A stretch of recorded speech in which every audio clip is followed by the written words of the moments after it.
another episode of Well-Adjusted Mama. I'm your host, Dr. Laura Brayton, and today's guest is Dr. Gabrielle Polici, and we're speaking today on the transition of life in having a baby as well as entering the workforce. Dr. Gabby Polici, PhD, is a leading expert on holistic medicine and expert wellness blogger at sheknows.com. Dr. Gabby's expertise is regularly featured in national and local media such as MSNBC, Huffington Post, and Spirituality and Health magazine. She has been designing and teaching holistic health courses since 2005 and practicing holistic healing modalities since 1999. In addition to her academic experience, she's also worked for profit, nonprofit, tech startup, and government organizations.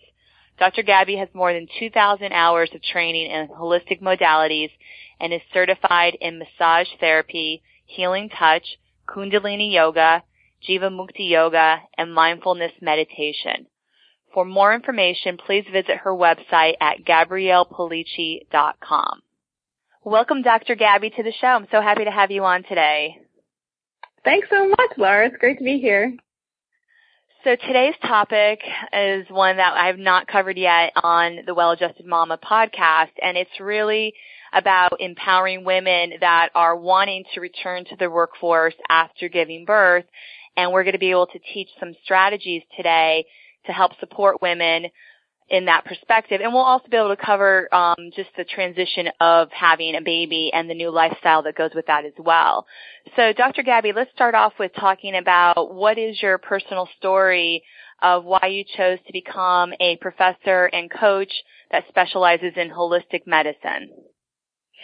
Yeah, that's a good question. I fell in love with holistic medicine in college. I did a bachelor's degree in psych, and we were exposed to different holistic therapies like massage and meditation, and I just felt so at home with those practitioners. It felt like something that I really wanted to explore and learn more.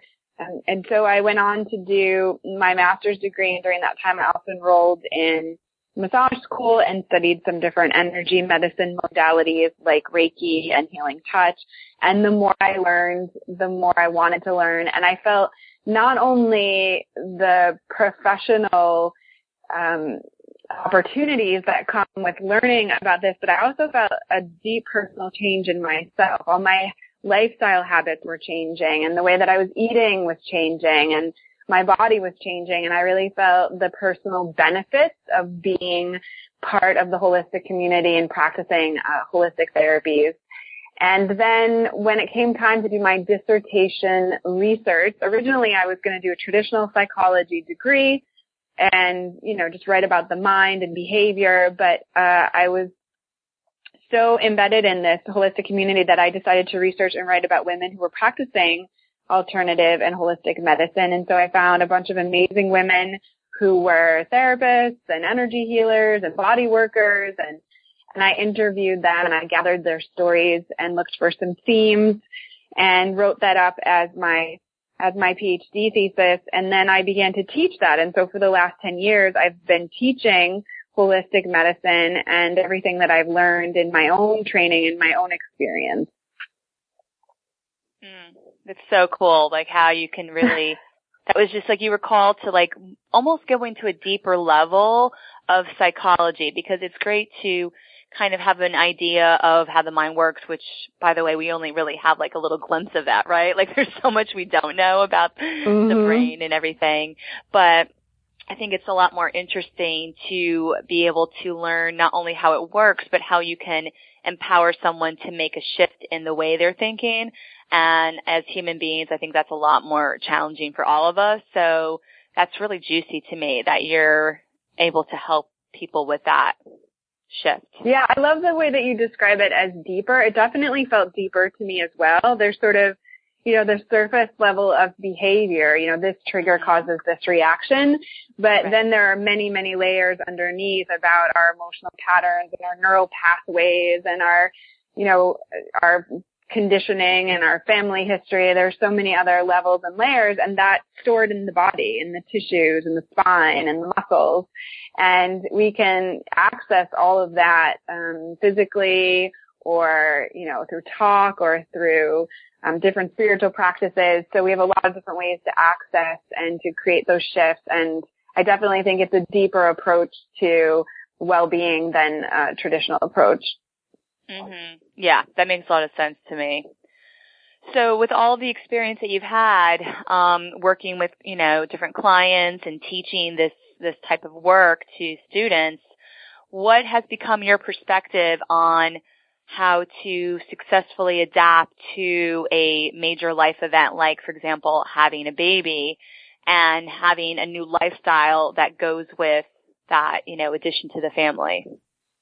Right. It's a huge change. I mean, you know this better than anyone because this is, your client base. It's a huge, huge life change. And with any major life change, there's going to be a process that you have to go through. There's going to be a process of loss. You're losing your old self and your old habits, your own ways. And then there's this new growth of having, new challenges and new experiences.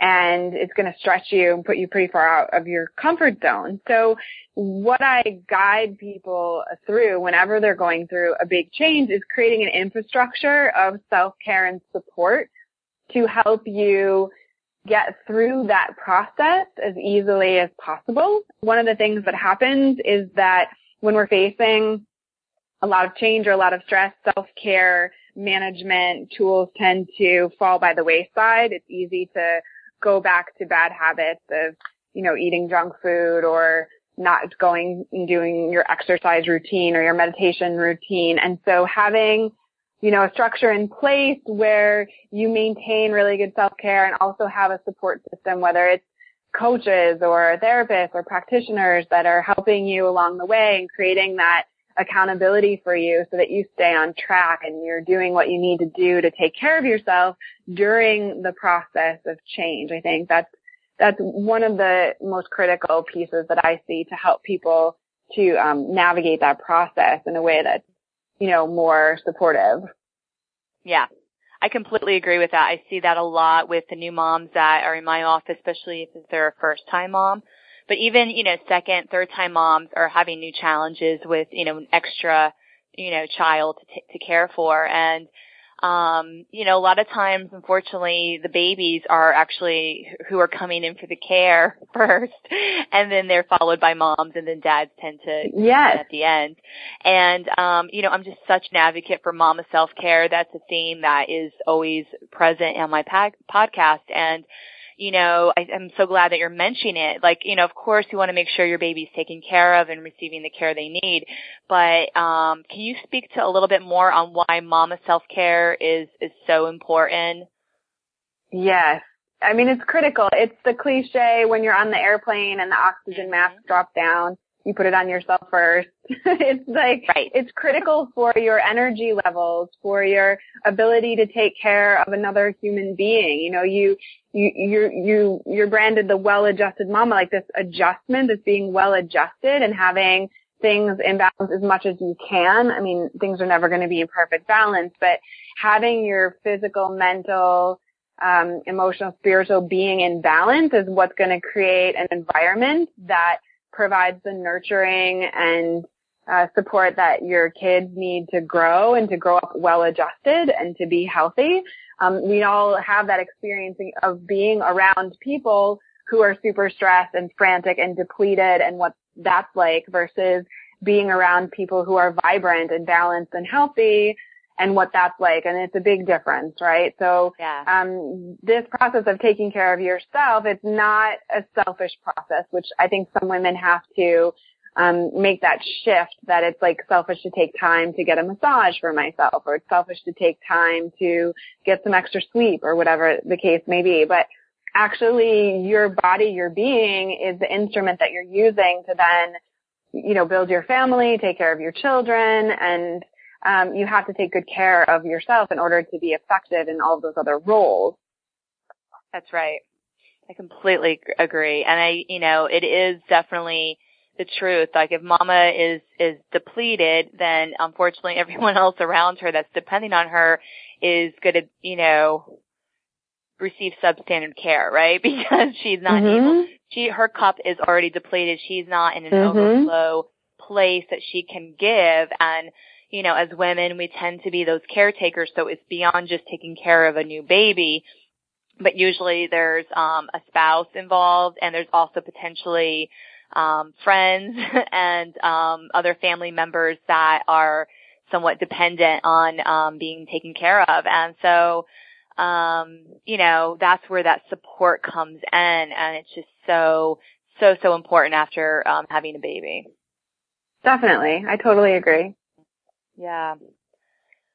So, what if a woman is, planning on going back to work, especially in the area I live in, the New York metro area? A lot of my patients are working in Manhattan, and they have really successful careers, and they, have, they've taken time to have a baby, and now, typically 3 months later, they're back at the office. What are your top 3 ways for helping a woman transition back into the workforce after giving birth?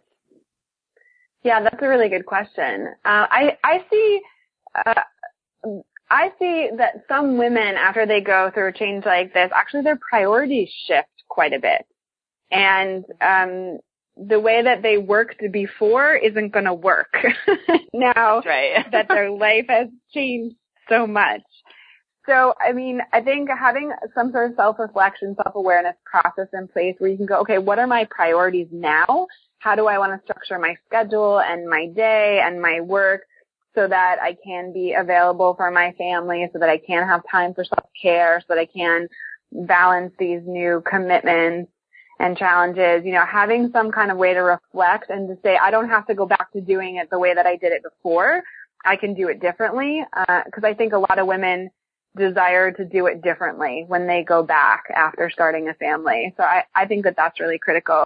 I think it's also really critical to have a good support system at work. So we talked about a self-care support system, which might be chiropractic care, holistic care, different kinds of coaches and things like that. But also in the work environment, having people that can advocate on your behalf, having people that can mentor you and support you when you're in the work environment, I think is going to be really important. There's a lot of books that have come out in recent years about women in the workplace and women advocating for themselves. And I think that it's a pretty trendy topic in terms of women being valued in the workplace, and their needs being honored for when they need to spend time with family or take time off and things like that. So I think that that's really critical too.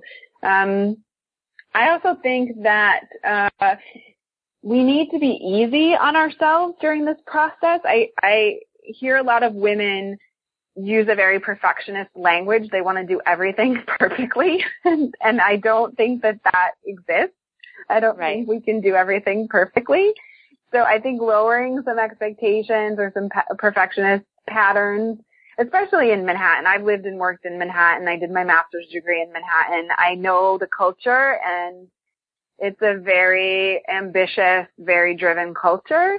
And I just think that, we can get in the trap of perfectionism and being hard on ourselves if we're not able to do it all and have it all. And so I think, there needs to be a gentle self-compassion that's part of this process as well. Yeah, thank you for mentioning that. So let's say a woman does, after giving birth, now she's a mom, her identity is shifted from being a career woman to going back to work, but as a mother. What if she's realized, okay, my needs are different, I want to do work differently than I did before, but maybe she's not quite clear of what that, she knows it's different, but she's not quite clear on what that means for her. Can you make some recommendations of how she can have a little more clarity, so therefore she can actually advocate for herself and say what needs to be said, to help? Yeah, absolutely. There's a lot of coaches out there that specialize in this process, in this process of helping women to figure out how to get the most out of their career that honors, who they are and what they have going on personally, and also is fulfilling for them professionally. So I would say don't hesitate to reach out and get a coach, even if it's just for 3 months, like the first 3 months that you're back at work, to have someone to talk to about the new challenges and the new things that are going on. Don't hesitate to reach out and get someone to, give you good feedback and give you good support through the process. And there's a lot of great books that have come out in recent years. I was part of this movement called the Know Your Value movement, which is this woman named Mika Brzezinski. She's a journalist, and she wrote 2 books. One's called Know Your Value, one's called Grow Your Value. And there are some other books in that same vein. So there's some great literature that you can pick up that talks about a lot of the issues that moms are facing. I think Sheryl Sandberg's book Lean In talks a lot about the issues that moms are facing. I was going to mention that book too. I think that's awesome. Yeah. So there's some great resources like that you could pick up just for your own education, in addition to getting some one-on-one support during the process. So those are the types of things that I would recommend. Mhm. And I'm a huge fan of coaching. I've had multiple coaches, in the past 10 years. And can you give our listeners maybe some ways of how to find the right coach for them? Like, where could they start to know where to find a coach? Yeah, that's a great question. Coaches come into our lives in a lot of different ways, I think. I've also have had a lot of coaches over the years. Some of them have come from educational affiliations like schools that I've been involved with. Some of them have come through networking groups. I think networking groups are a great way to meet potential coaches. Some of them have come from just internet research, following the newsletters and the social media accounts of different people that I admire, reading what they write, and then reaching out to them to see if it's a good fit. I think that it's kind of like dating. You kind of have to sort of, meet, talk, get a feel for it, test it out for a couple of months with very specific parameters, like this is what I want to accomplish in the next few months. And if you're not seeing progress, you're not seeing results, then, take a step back and maybe try a different coach. So I think you have to test it and see what works for you. You really want someone that resonates with your values, that allows you to see the results that you're trying to achieve in a reasonable amount of time. And I wouldn't say that there is a sort of turnkey solution to finding the best coach. I think it requires some outreach, some networking, some interviewing, some investigation, and then just seeing who's the best fit for you and for your needs. Yeah, I completely agree with that. And, if it's on your radar and you're seeing a need for a coach, spending some time maybe journaling or writing out what the purpose of the coach would be. Like, what am I looking to accomplish here? What needs can I be helped, can be met from this coach, or can help me work through certain areas.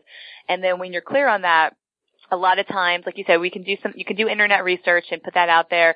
Blogs, like you mentioned, are a great way to see as people are writing. If you're really resonating with their message and you want to hear and learn more about what they have to say, then that could be a good fit. And then the other thing is sometimes you can just, reach out to people who are writing who may not be coaches, but they might have the coach that they work with that they could recommend. And so referrals can also be really helpful if you see somebody, or maybe a fellow working mother who's thriving. You can learn, who is she working with? Share those resources. As women, it's so important to share what's working for us. I think I want to really mention that right now, actually. I think sadly sometimes if we are doing well and we're, feeling like we're doing what, we want to accomplish in our life, sometimes there's that concern of not wanting to share that with others because maybe they're not doing as well, maybe they're struggling. And I think it's an opportunity without, doesn't have to come across as bragging, but it's more like, sister, here's some ways, some methods or things that worked for me. They may not work for you, but I just want to offer it out to you that here's some options that are available. Right. And, they could be helpful. And I think that, if we give that information in a way that's not judgmental, it can really help create a shift for other women around us, as opposed to just holding it in and not feeling comfortable with sharing our successes. Yeah, I think that that's a good point. I mean, one of the things that I always try to cultivate in my classes and my coaching and my courses and everything is this idea of community. I really like to build community and to get people to interact and share their experiences, because one of the things that I've noticed when I do that, when I get people together and get them talking, is that what seems like a very personal challenge is actually not a personal challenge, because everyone has that challenge. Right. So, some of my students will be struggling with insecurities or self-doubt or lack of confidence or thing. And as soon as they verbalize it, everyone else in the group is nodding and saying, me too, me too. And then you realize that it's not some sort of personal flaw that you have. This is just part of the human experience. This is just what it is. And so, that's why I really love community. As much as I value one-on-one coaching, I've gotten so much from that. I really love the community piece, because you see yourself reflected back in the other mothers or in the other working women. And you realize that actually, you're part of a community of people that have a shared experience, and that it's not just you who has struggle or insecurity, Right. Yes, that's so true. And that's where, groups can be really valuable, new moms groups and, definitely finding a community, in your area. If you're, most of our listeners listening in are more holistic minded. So finding other holistic parents that live locally to you that share your similar type of philosophies and beliefs, I think can be really empowering, because in a lot of ways, a holistic lifestyle is still more of a minority, especially in the United States. And so therefore we can feel strange or weird because of different choices that we make for our families. And so when you start to connect with other families that are like yours, and you don't feel as weird or odd, as definitely. And it just occurred to me while you were talking that, some mommy and me yoga type thing is a good place to meet holistic people. Any of these sort of kids yoga venues or places that cultivate that, that holistic community, whatever they have for families or for mommy and me, are good places to get started, just to meet some other moms who are passionate about holistic health. Yeah, I totally agree. And, and so you're not feeling like you're an island, stranded out there, that there's other, and it's also a great way to share, once again, resources. When you start to meet other people in your community, you can ask them, for referrals to other, whether maybe it's to other holistic practitioners in your area or to coaches, and just so you're having some guidance in that area, especially if you're new to a geographical area. I think that's so definitely helpful. Yeah. I totally agree. Yeah. So I know a big part of what you're doing now is doing this career coaching for women. Can you speak a little bit more about what that means to you? Definitely. So over the past 10 years, I've taught dozens of classes and hundreds of students who are studying different holistic healing modalities, everything from alternative healing therapies to nutrition, meditation, yoga, massage therapy.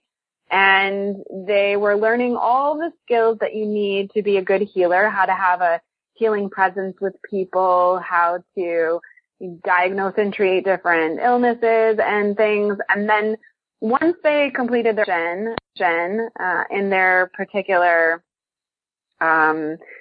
field, then they were struggling to figure out how to build a business and build a practice, when they graduated. So over the course of the last year, I've been focusing a lot of my energy on helping people who have a background or an education in holistic therapies, like anything from chiropractic to medicine to yoga and meditation, how to help them put that practice into a business and to find clients and teach classes and publish blogs and make a podcast and all the things, Laura, that you and I are doing to get the word out there, to build the brand, to create awareness about what we're doing, and to make holistic healing and wellness less weird. You mentioned the sort of weird factor. I faced the weird factor in my family. My dad was a trained MD, and everything was medicine.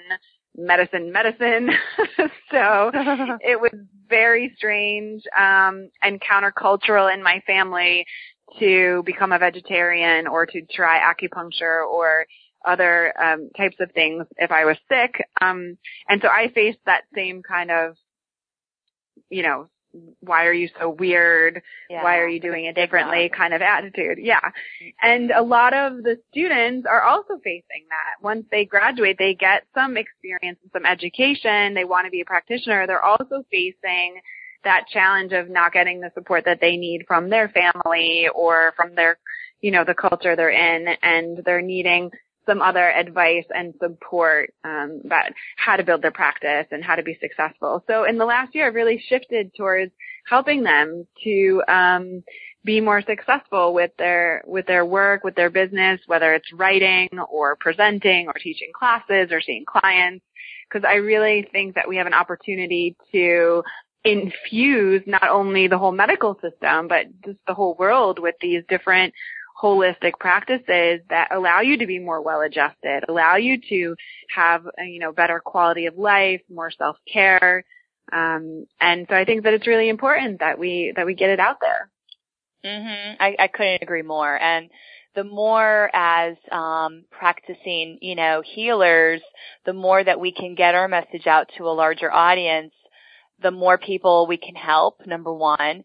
And the more culturally holistic healing becomes more accepted and hopefully eventually becomes the majority, which I think is inevitable.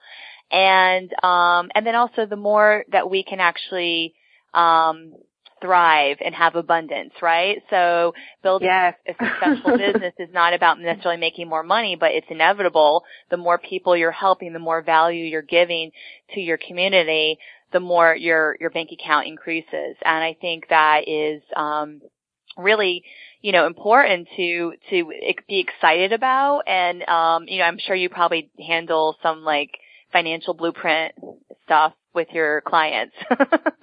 Right? Money is such an interesting topic. Like there's so much especially stuff that healers. comes up around money. Yeah. Especially for healers. Yeah. So it's important to talk about it, right? You know, money is energy, and, you know, it's something that is deserved when you are giving so much value and helping people at such a deep and large level, then, you know, you deserve to be rewarded for that. So, I mean, that's definitely my belief system. So, you know, I love that you're working with people that are healers and have this opportunity and helping them shift through any, you know, blocks that they might be amazing healers, but if they're blocked around money, that can actually really create stress in their business and in their personal life, right? If they're struggling financially. I totally agree with you. There's a lot of work that needs to be done around the limiting beliefs that we have about money. So it might be about being worthy or not being worthy. It might also be about, I need to struggle to earn money versus money comes to me, you know, at ease. It might be how you set your pricing structure. You know, your pricing structure reflects a lot of how you feel about the value of your own work. And so you can really do a lot of work around this and experience a lot of transformation, in the same way that you would experience transformation around your physical health or your mental health or any other aspect of your being. Yeah, that's right. So, and that's, you know, definitely, where coaching, I think, really shines. One way is that coaching can really shine, because financial blueprint, which is essentially kind of like the way we're raised as, you know, small children, the way we're taught to view money, or what we pick up from by the people that are closest to us, usually our parents, can really become those subconscious beliefs that stay with us into adulthood. And so I think it's so exciting to have an awareness and recognize if that's going on, and then there's so many great resources to help move through it. I totally agree. Yeah, we're on the same page with that. Yeah, we are. Totally. So, in conclusion, is there any last thoughts that you'd like to share with our listeners?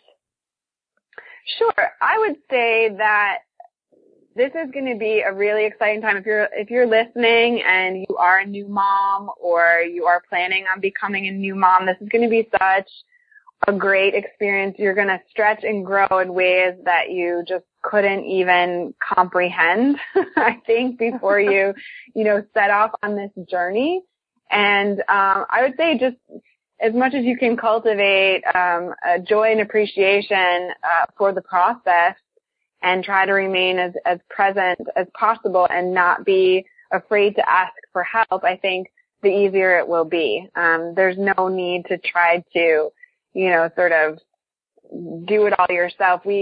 As women, we have fought really hard for our independence, and it's great to have our independence, but there's strength in meeting other people. There's strength in being vulnerable and asking for help. And I think as we're on this journey, whether it's, becoming a new mom or going back to work or starting our own business or, dealing with whatever challenges, it's a lot of the same.